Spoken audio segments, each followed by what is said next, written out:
an MP. The people, the constituency, it's an office that I genuinely adore.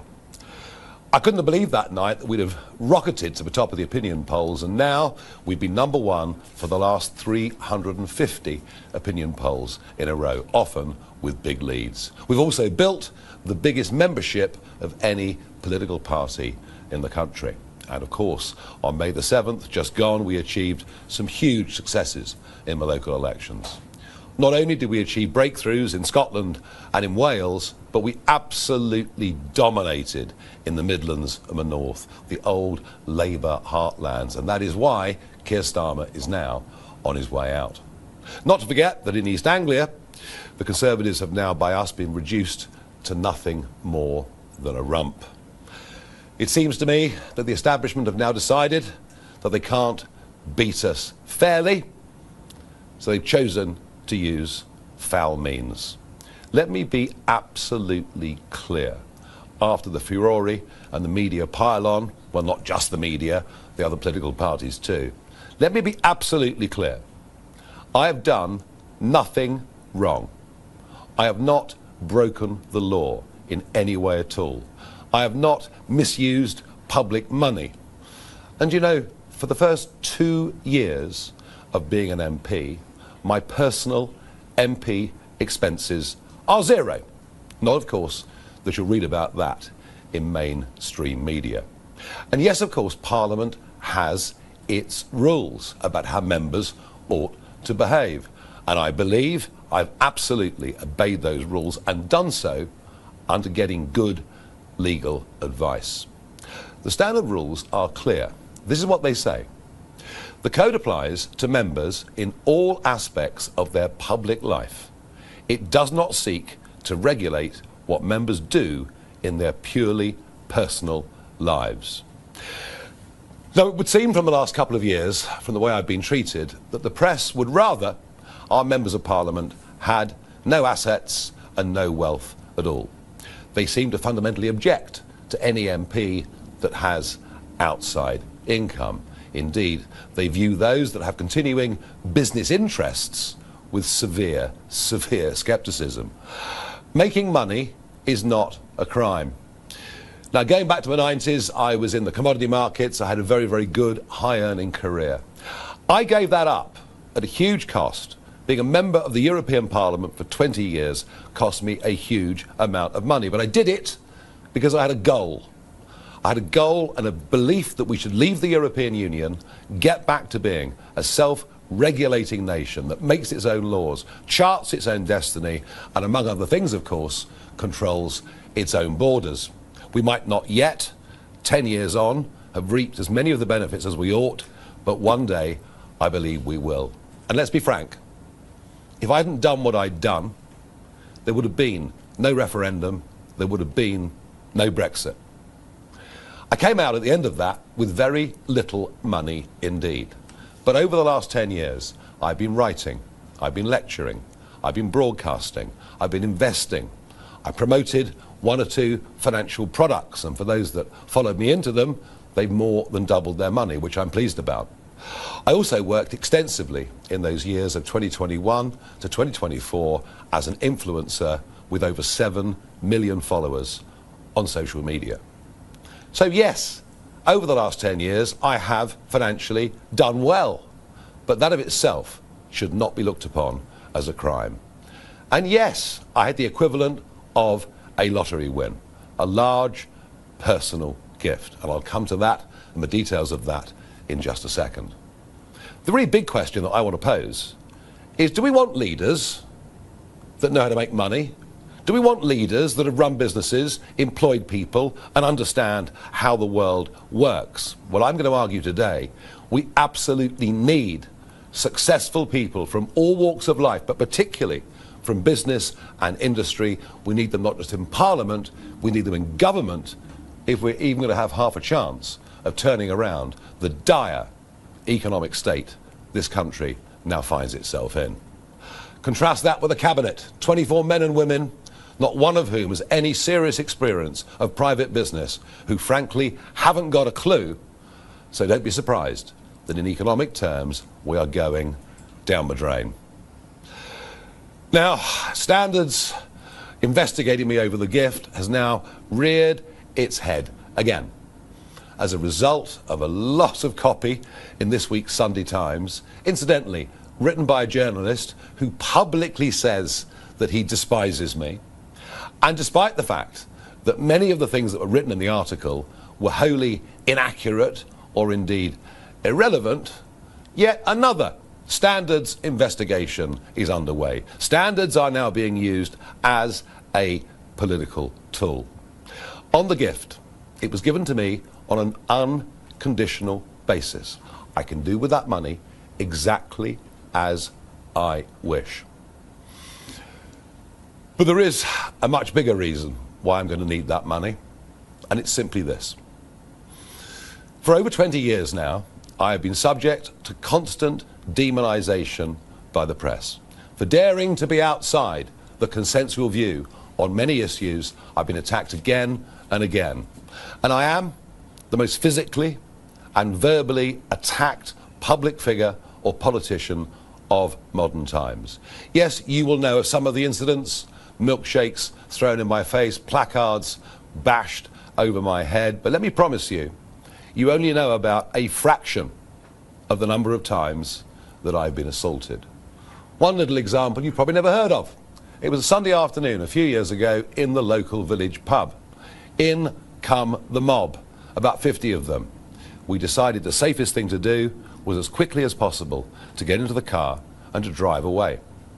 But the mob surrounded the car, banging on the bonnet and the windscreen, kicking the side of the doors. It was a genuinely dangerous and terrifying situation to be in. The car was written off. I didn't even bother with an insurance claim and did everything I could not to make it public. But these are the kind of things that I've had to put up with over many, many years. And over the last year it's got worse, with an attack on my home very similar to the one that the Prime Minister suffered, and literally daily online calls for me to be murdered. For some reason, that doesn't seem to worry the police. Repeatedly over the years, I asked the Home Secretary for help. I was rejected again and again. And in that period, when I wasn't in elected politics, between 2021 and 2024, I ran up personally very, very substantial bills to make sure that I was safe. When I became an MP, Parliament said, yes, we will help you with security. But almost unbelievably, just a couple of days after the murder of Charlie Kirk, 70% of that security funding was withdrawn. I am going to need security for the rest of my life, and I cannot even tell you how grateful I am to Christopher Harborne, because now I will never ever need to worry about whether I've got the resource.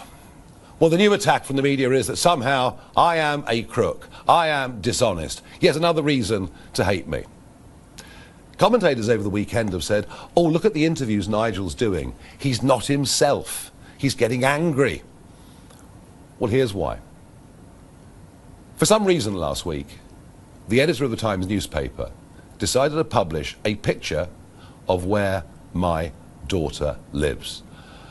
There is no public interest in my daughter whatsoever. She is not involved in current affairs, doesn't seek to be involved in current affairs, and has never been used by me once at any point in my political career. No photographs on election addresses or anything like that. I've always done my absolute best to protect the privacy and safety of my family.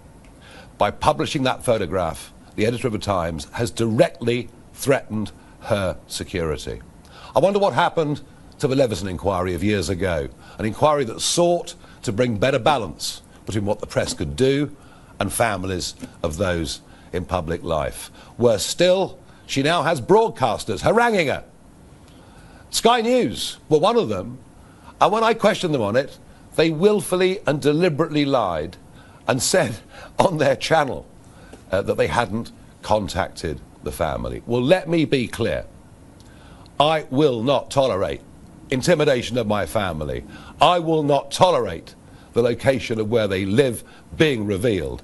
I will not tolerate any of my family being endangered because of what I choose to do in public life. So yes, you can ask, am I angry? But I've never been angrier in my life. I'm also pretty upset with the behaviour of this Labour government. They began in 2025 and then tried again into 2026 to cancel elections for taxpayers, and to do so on a vast and epic scale, albeit with the connivance of the Conservative Party. Why? Well, of course, fear of reform. I'm proud of the fact that we fought a legal action that got nearly 5 million council tax voters the right to go out on May the 7th and give their view. Now, of course, they want to reduce the voting age down to 16. Again, they think that will help damage reform. And just a couple of weeks ago, following the Makerfield by-election, they changed the voting rules for the Manchester mayoral by-election. They've gone away from first past the post, again for fear that reform might win. And now they've come after our money. Now, to be clear, in the early days after the last general election, it was the huge increase in our membership at £25 a time that actually got us into a position where we could build a proper party. Over the last year, some big donors have been attracted to us. Extraordinary. These are men who've gone off as entrepreneurs around the world and succeeded. The sort of people we used to admire over centuries. Now government ministers refer to them in Parliament as malign actors. And so they keep changing all the rules again and again just to stop reform. Frankly, it is like living in a communist country. I could never have believed such a thing would happen here. Ignore the fact, of course, that over decades peerages have been given to donors, and that Labour's donors, in the run-up to the 2024 general election, now seem to have been awarded the most extraordinary government contracts. Perhaps Dominic Cummings was right last year when he said, Whitehall will break the law to stop reform winning power. And we've been subject in the last few months to the use of illegally obtained information, firm evidence of computer hacking, and now leaks from government agencies. And this is all, of course, a great distraction, because we're about to get a Prime Minister who's coming in with no mandate whatsoever. He didn't even stand on the 2024 manifesto. This country needs a general election, even if Labour, the Conservatives and the media don't want it. And whilst this pile-on against reform happens, the boats continue to cross the English Channel. Our fractured defences make us look weaker and weaker against what I think is now an increasingly dangerous Vladimir Putin. Business confidence is the lowest it's now been for 16 years, and I speak to you from a capital city where men can't wear watches and women can't wear jewellery on the street. Britain is broken and the public know it, and we need change. Now, the issue with my daughter was the final straw. Enough is enough. And I thought over the weekend, what shall I do? I could go out and try and make some real big money. I could go to the USA, where I've got plenty of offers. And then I thought, why should I be judged, today or in history in the future, by Sky News and their ilk? Why should they be the people that decide my fate when, as I repeat, I've done nothing wrong? I've thought about it hard, and I've decided today I will resign as a Member of Parliament for Clacton-on-Sea, thereby forcing a by-election, which should happen, I hope, in short order. No, I've decided that the people of Clacton should be the judges of my actions. This will be a people versus the establishment by-election. It's a chance to stick two fingers up to the entire establishment, to frankly tell them where to go. And that is why I will be putting my name forward to stand in this by-election. I will fight to win. I will fight to continue the political revolution that reform has started. And I would say this to you, the voters of Clacton: if I win, you win. Because if I lose, they win. And we will never, with the two old parties, get the type of fundamental change that we need to fix broken Britain. Thank you.